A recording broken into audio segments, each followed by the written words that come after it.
జీర్ణ వ్యవస్థ, శ్వాస వ్యవస్థ. ఫస్ట్ ఫుడ్ అనేది నోటి ద్వారా మనకి ఇచ్చినప్పుడు ఇక్కడ 3 to 5 seconds ఉంటుంది.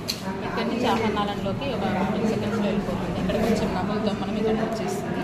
ఇక్కడ నుంచి జీర్ణాశయంలోకి వెళ్తుంది. జీర్ణాశయంలో 3 to 5 hours ఉన్నాక చిన్న చిన్న ముక్కలుగా చేయబడుతుంది.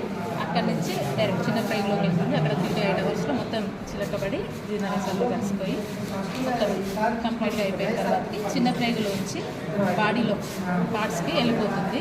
జీర్ణమైనది బాడీలో పార్ట్స్కి వెళ్ళిపోతుంది. మిగతాది పెద్ద ఫ్రై ద్వారా ఈ పాయి నుంచి బయటికి మళ్ళీ రూపంలో బయటకు వెళ్తుంది. ఇంకొకటి శ్వాస వ్యవస్థ. మనం గాలి ద్వారా పీల్చుకున్నప్పుడు ఇది శ్వాసనాళం ద్వారా వెళ్తుంది. ఇక్కడ 2 భాగాల్లో చేసేది కాబట్టి ఇక్కడికి శ్వాసం తర్వాత ఆక్సిజన్ బాడీ పార్ట్స్కి అందిపోతుంది. తర్వాత కార్బన్ డైఆక్సైడ్ అనేది బయటకు వదిలేస్తుంది. ఓకే.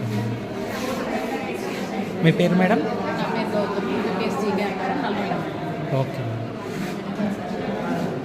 ఇది జీర్ణ వ్యవస్థ, శ్వాస వ్యవస్థ. ఇప్పుడు వెనక వైపు మనకి నాడీ వ్యవస్థ, విసర్జక వ్యవస్థ అన్నది మనకి వెనక వైపు. ఓకే.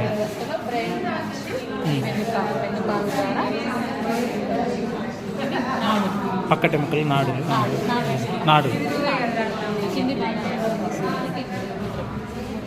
ఇక్కడ వచ్చేసింది.